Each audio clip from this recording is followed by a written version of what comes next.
काश मोदी जी के चमचे, योगी जी के चमचे कम से कम इस हदीस को पढ़ लेते, नबी की जिंदगी के इस वाक़े को पढ़ लेते। चाचा क्या हो गया? लाओ पैसा लेने के लिए तो दुनिया परेशान है। लीजिए भाई 500 ছেলে হারিয়ে গেছিল, তাকে পাওয়া গেছে, और कुछ স্টেজে রাখা আছে सब গদাসিমলে आगे बैठिए। তাকে স্টেজে রাখা হয়েছে, ছেলের গার্জিয়ান এসে নিয়ে যাবেন। सुनिए सुनिए सुनिए थोड़ा सा, आप इधर देखिए, बड़ा अच्छा वाकया है। अल्लाह के नबी एक मासूम की जिंदगी को कितना प्यार की नजर से देख रहे हैं, जबकि मालूम है कि बच्चे का बाप नाजायज, ये बच्चा जब पैदा होगा तो हरामी बच्चा कहलाएगा, नाजायज बच्चा कहलाएगा, लेकिन इसके बावजूद अल्लाह के नबी कह रहे हैं बच्चे को नहीं मारा जाएगा। बच्चे का क्या कसूर है? इससे ज्यादा इंसानियत किसी धर्म में मिलेगी? इससे ज्यादा मानवता किसी मजहब में मिलेगी? गए, जाओ इस औरत को कहा बच्चा पैदा हो जाए तब आना।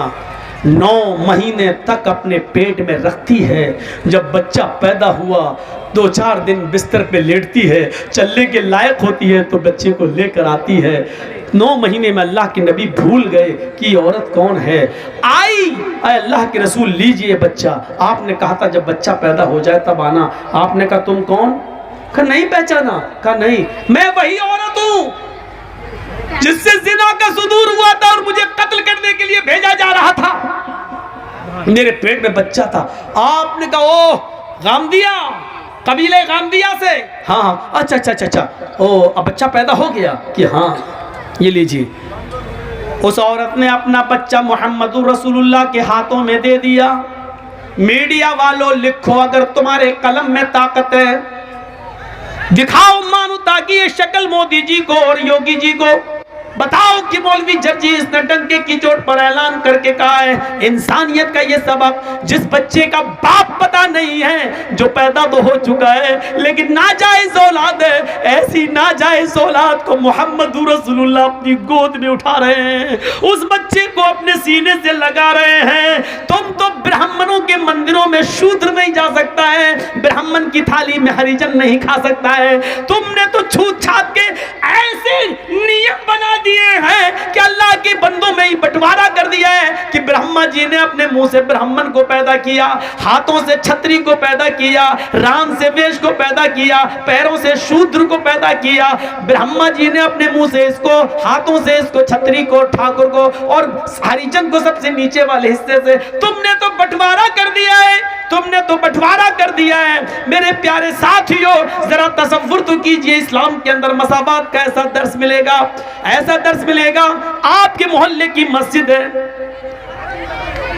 अजान हो गई है, पहली सफ भर गई है, जर्जी साहब मस्जिद में जाते हैं, एमएलए मिनहाज साहब मस्जिद में जा रहे हैं नमाज पढ़ने के लिए।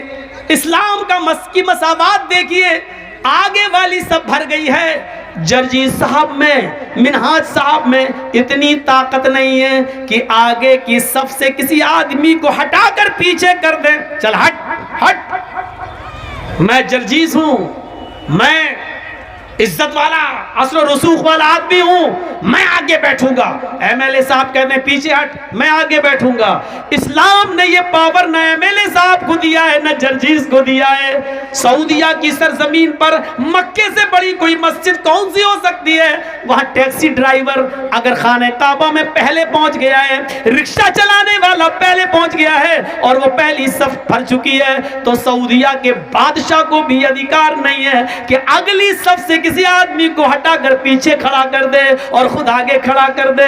नहीं नहीं, जो मेरे घर में पहले आया वो पहले बैठेगा, जो बाद में आया वो पीछे रहेगा। ये तुम्हारी अदालत नहीं है, ये तुम्हारा घर नहीं है, ये तुम्हारी असेंबली नहीं है, ये तुम्हारी मीरास नहीं है, ये मस्जिद है, ये अल्लाह का घर है। यहाँ हमारे घर में कोई एमएलए नहीं, कोई एमपी नहीं, कोई मौलवी नहीं, कोई हाजी नहीं, कोई नमाजी नहीं, हमारे घर में सब बराबर है। ہے کلکم من آدم وآدم من تراب لا فضل لعربی علی عجمی ولا لعجمی علی عربی. کوئی گورے کو کالے پر فوقیت نہیں, کوئی کالا گورے سے افضل نہیں, کوئی امیر نہیں, کوئی غریب نہیں, میرے گھر میں سب آئے سب برابر ہیں. رکشہ چلانے والا بھی میرا بندہ ہے, میرے نام پر بھیک مانگنے والا بھی میرا بندہ ہے, اس ملک کی بادشاہت کو چلانے والا بھی میرا بندہ ہے, لیکن میرے گھر میں آنے والا سب میرا محتاج ہے اور میری نظر میں سب برابر ہیں, میری نظر میں سب برابر ہیں. خانہ کعبہ کا طواف کر رہے حضرت عمر فاروق کے پوتے سالم ابن عبداللہ عمر فاروق کے پوتے طواف کر رہے ہیں. اس زمانے کا امیر مکے کا گورنر ہشام ابن عبد الملک ہے. وہ دیکھتا ہے کہ پھٹے پرانے کپڑے احرام میں یہ بیچارے ہیں, تو کہنے لگا اے عمر فاروق کے پوتے ہو تم؟ جی. اتنا پرانا پھٹا پرانا کپڑا پہن کر تم یہاں آئے ہو؟ چلو کیا چاہیے مجھے بتاؤ. اللہ کے گھر میں خانہ کعبہ میں طواف کے دوران گورنر پوچھ رہا ہے حضرت عمر کے پوتے سے تمہیں کس چیز کی ضرورت ہے بتاؤ, ہم تمہاری ضرورت پوری کر دیں گے, میں اس علاقے کا گورنر ہوں. اور حضرت سالم ابن عبداللہ کیا کہتے ہیں, انی لاستحی من اللہ ان اسأل فی بیتی غیرہ. اللہ کے گھر میں اللہ کے ہوتے ہوئے مجھے کسی غیر سے مانگنے میں شرم آتی ہے. گورنر صاحب اپنا مال اپنی دولت اپنے پاس رکھو, مجھے اللہ کے گھر میں جو کچھ مانگنا ہے اللہ سے مانگنا ہے, تم سے نہیں. اللہ کے گھر سے جب دعا ہوا مانگ کے نکل گئے. سالم ابن عبداللہ کچھ دعا مانگ رہے تھے طواف کے بعد, 7 چکر لگانے کے بعد دعا مانگی. دعا کیا مانگ رہے تھے یہ اللہ جانتا ہے اور سالم ابن عبداللہ جانتے, تیسرا کوئی نہیں جانتا. بھائی ہم نے کیا دعا مانگی آہستہ تو ہم جانتے ہیں اور میرا رب جانتا ہے, بس تیسرا تو کوئی نہیں جانتا. تو ہشام دیکھ رہا ہے کہ سالم ابن عبداللہ کیا کر رہے ہیں. کیا ہوگا؟ আসসালামু আলাইকুম. আর একটা ছোট বাচ্চাকে পাওয়া গেছে, যার বাচ্চা আছে এখানে রাখা আছে, স্টেজে এসে নিয়ে যাবেন. একটা ছোট বাচ্চাকে পাওয়া গেছে, যার বাচ্চা আছে স্টেজ থেকে এসে নিয়ে যাবেন. سالم ابن عبداللہ دعا مانگ رہے ہیں اور ہشام ابن عبد الملک دیکھ رہا کہ یہ دعا مانگ رہے ہیں. دعا مانگ کے یہ باہر نکلے تو ہشام ابن عبد الملک گورنر بھی باہر نکل گیا. گورنر نے کہا سنو, اللہ کے گھر میں تو تمہیں شرم آ رہی تھی, یہ تو اللہ کا گھر نہیں ہے, یہ تو بازار ہے. بتاؤ تم مجھ سے کیا چاہتے ہو؟ تم بہت غریب ہو, پھٹے پرانے کپڑے پہنے ہوئے ہو, تمہارا احرام 20 جگہ سے پھٹا ہے اور اس میں ٹانکے لگے ہوئے ہیں, اور تم حضرت عمر جس نے 22 لاکھ مربع میل پر حکومت کی ہے اس کا پوتا اتنا غریب. سالم ابن عبداللہ کہتے ہیں تم میری کیا مدد کرو گے, دنیا کی یا آخرت کی؟ کہ آخرت کی مدد تو کوئی کسی کی نہیں کر سکتا ہے, وہاں تو عمل ساتھ میں جائیں گے. ہم تمہیں کپڑا دے دیں گے, غلہ دے دیں گے, اناج دے دیں گے, کچھ دنیاوی جو ضرورت ہو دال چاول دے دیں گے, گھی دے دیں گے, دنیا میں جو چیزوں کی ضرورت ہے بتاؤ, تھوڑا سونا دے دیں گے, چاندی دے دیں گے تمہیں. سالم ابن عبداللہ ہنسنے لگے. گورنر نے کہا کیوں ہنس رہے ہو؟ کہا اے گورنر تم میرے آخرت میں کوئی کام نہیں آ سکتے. کہا نہیں. اور تم مجھ سے یہ کہہ رہے ہو کہ دنیا مانگو, سونا مانگو, چاندی مانگو, روپے مانگو, پیسے مانگو, اناج مانگو, غلہ مانگو, یہی تو تم چاہتے ہو کہ میں تم سے یہ مانگوں؟ کہا جی, جس چیز کی ضرورت ہو. آئے ہشام, آئے گورنر, جب میں نے طواف کیا اور طواف کرنے کے بعد جب میں نے 2 رکعت نماز پڑھی اور 2 رکعت نماز پڑھ کر جب میں نے ہاتھ اٹھائے اور ہاتھ اٹھا کر جب میں نے اللہ سے دعا مانگی تو جانتے ہو میں نے اللہ سے کیا مانگا؟ گورنر نے کہا کہ ہاں یہ تو دیکھا کہ تم دعا مانگ رہے ہو, لیکن کیا مانگا یہ میں کیا جانوں؟ تم جانو, تمہارا رب جانتا ہے, میں نہیں جانتا کہ تم نے کیا مانگا. ہاں سچ ہے, میں نے اپنے رب سے کیا مانگا یہ میں جانتا ہوں, میرا رب جانتا ہے, اور میں تمہیں بتانا بھی نہیں چاہتا کہ میں نے کیا مانگا. लेकिन तुम बार बार कहते हो मुझसे रुपया मांगो, सोना मांगो, चांदी मांगो, दाल मांगो, चावल मांगो, कपड़ा मांगो, दुनिया मांगो, तुम बार बार मुझसे ये कहते हो। तो सुनो, जब मैंने अपने दोनों हाथ उठाकर अल्लाह से दुआ मांगी, मा साल तु दुनिया मैं यमलिकुहा फकैफ असअलुहा मन ला यमलिकुहा, तो दुनिया तो मैंने उससे भी नहीं मांगी जो दुनिया का मालिक है। सोना और चांदी तो मैंने उससे भी नहीं मांगा जो इसका मालिक है। कपड़ा लत्ता अनाज और गल्ला तो मैंने उससे भी नहीं मांगा जो इस दुनिया का मालिक है। फकैफ असअलुहा मन ला यमलिकुहा, तो मैं तुझसे आए गवर्नर ये दुनिया कैसे मांगू? ये दुनिया का मालिक तू है ही नहीं। ये दौलत तेरे पास आज है, कल मरा इस दौलत का मालिक कोई दूसरा हो जाएगा। जब ये घर, ये मकान, ये बिल्डिंग, ये दौलत तेरी है ही नहीं, तो फिर तू मेरी क्या मदद करेगा? अरे दुनिया तो मैंने उससे भी नहीं मांगी, अपने रब से भी मांगा तो जन्नत मांगी, अपने रब से भी मांगा तो अपने गुनाहों की माफी मांगी, अपने रब से भी मांगा तो यही मांगा कि अल्लाह जब तक मैं दुनिया में रहूं ईमान के साथ रहूं, जब मेरी रूह निकले तो ईमान पर मेरी रूह निकले। दुनिया, सोना और चांदी तो मैंने उससे भी नहीं मांगा। ये ईमान था उनका मेरे भाइयों, एक हमारा ईमान है। अल्लाह के नबी ने उस औरत के, उस बच्चे को, जो नाजायज बच्चा था, उस बच्चे को अपनी गोद में ले लिया और कहा जाओ इस औरत को मार डालो, पत्थरों से मार मार के हलाक कर दो। बच्चा पैदा हो गया। अल्लाह की कुदरत देखो, जैसे ही उस औरत को मोड़ा गया, ले जाया जाने लगा, बच्चा रोने लगा। उस औरत ने पलट कर देखा कि मेरा बच्चा रो रहा है, चीखती है।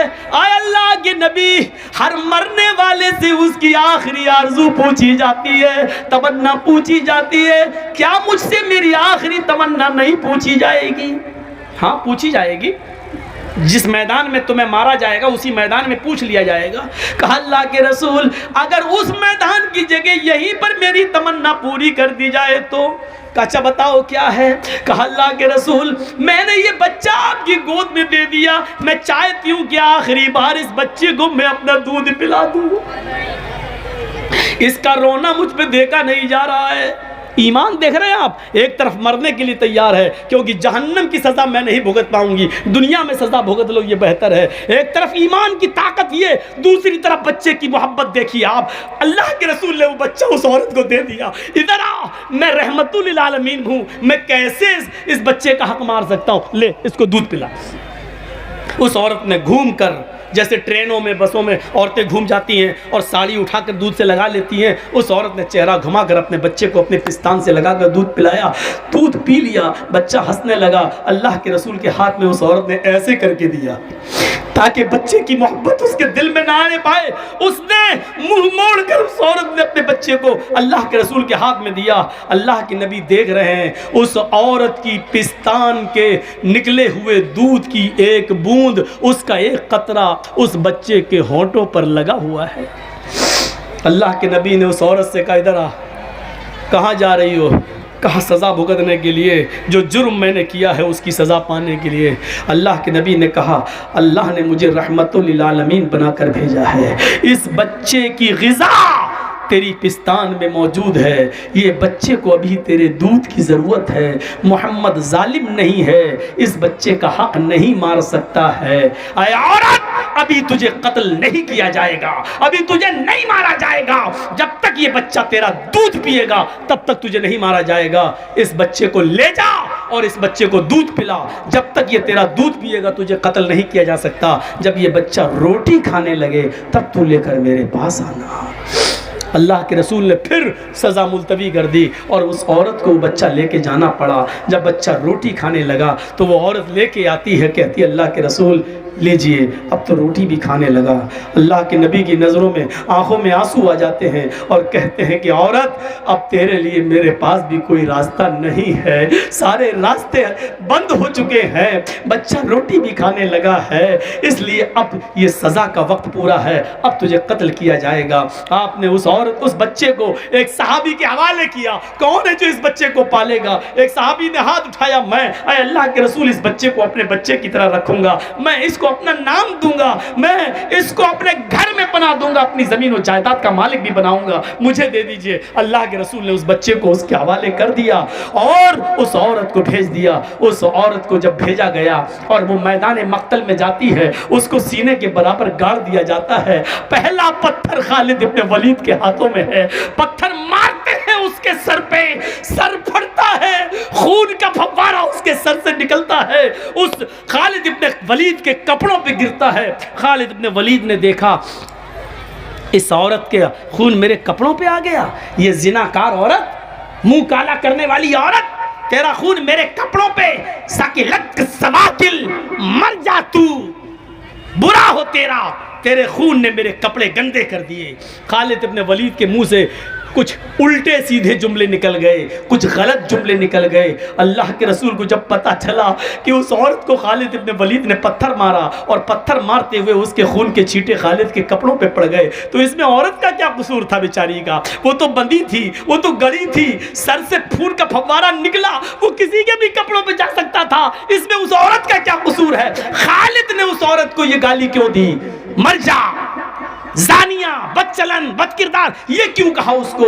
3 दिन तक आपने खालिद इब्न वलीद से बात नहीं की और 3 दिन के बाद खालिद इब्न वलीद आते हैं, अल्लाह के रसूल मैं देख रहा हूँ कि आप मेरे सलाम का जवाब देकर मुंह फेर लेते हैं, आप मुझसे बात नहीं करते हैं, मैं देख रहा हूँ आप मुझसे कटे कटे फिर रहे हैं, मेरी जन्नत में बर्बाद हो जाएगी, मेरी आखिरत बर्बाद हो जाएगी। अल्लाह के रसूल अगर आप मुझसे नाराज हो गए और मेरा इंतकाल हो गया तो अल्लाह मुझे जन्नत में दाखिल नहीं करेगा। अल्लाह के नबी वजह बताओ। आपने कहा खालिद वजह सिर्फ एक है, रीजन सिर्फ एक है, कारण सिर्फ एक है, तुमने उस औरत को गाली दी, उसको बदचलन कहा जिस औरत को मैंने मारने का हुक्म दिया था। कहा अल्लाह के नबी आपको नहीं मालूम, आपने नहीं सुना जब मैंने पत्थर मारा था तो उसका सर फटा, उसके खून के छींटे मेरे कपड़ों पे आए, मेरे कपड़ों को नापाक कर दिए। वो औरत बदचलन थी, जिनाकार थी। फरमाया खालिद अब भी तुम अपनी जबान पे कंट्रोल नहीं कर रहे हो, अब भी तुम उस औरत को बदचलन कह रहे हो। उस औरत ने खुद बताया कि मेरा शौहर 2-3 साल से गायब है, उसने खुद बताया कि मैं कंट्रोल नहीं कर सकी और जिंदगी में पहली बार मुझसे जिना हुआ है। वो आदतन जिनाकार नहीं थी, वो पेशावर नहीं थी, वो जिना हर वक्त नहीं कराती थी, उससे सिर्फ एक बार गलती हुई है और एक बार गलती की उसने सजा भुगत ली, मेरे पास आकर अपने जुर्म का इकरार कर लिया। खालिद उस औरत को बदचलन मत कहो, तुम नहीं जानते उस औरत ने कैसी तौबा की है, अपने जान देकर, अपनी जान कुर्बान करके, पत्थरों से पिट पिट कर अपने आप को खत्म करा के अल्लाह की दरबार में, अल्लाह के दरबार में कितनी पाक हुई है तुम्हें नहीं मालूम। आए खालिद उस एक औरत की तौबा को जो मरते वक्त उसने की है, उस एक औरत की तौबा को अगर इस मदीने के 70 गुनाहगारों पे डाल दिया जाए, ऐसे गुनाहगार जो जहन्नम में जाने वाले हों, अगर उस एक औरत की, एक अकेली औरत की तौबा को उन 70 जहन्नमियों पे डाल दिया जाए तो उस एक औरत की तौबा से अल्लाह उन 70 जहन्नमियों को भी जन्नत में दाखिल कर देगा, उन 70 लोगों को भी जन्नत में दाखिल कर देगा। उसने ऐसी तौबा की है कि अल्लाह रब्बुल आलमीन ने उसकी तौबा को अगर इस मदीने के 70 जहन्नमियों पर भी डाला जाए तो अल्लाह उन 70 जहन्नमियों को भी बख्श दे। मेरे भाइयों, ये ईमान की कौन सी ताकत थी जो जिना करने के बाद अपने आप को अल्लाह के नबी के पास लाती है और पेश कर देती है कि अल्लाह के रसूल मुझसे ये जुर्म हुआ है, मुझे सजा दीजिए। ये था ईमान, ये था ईमान। वो कौन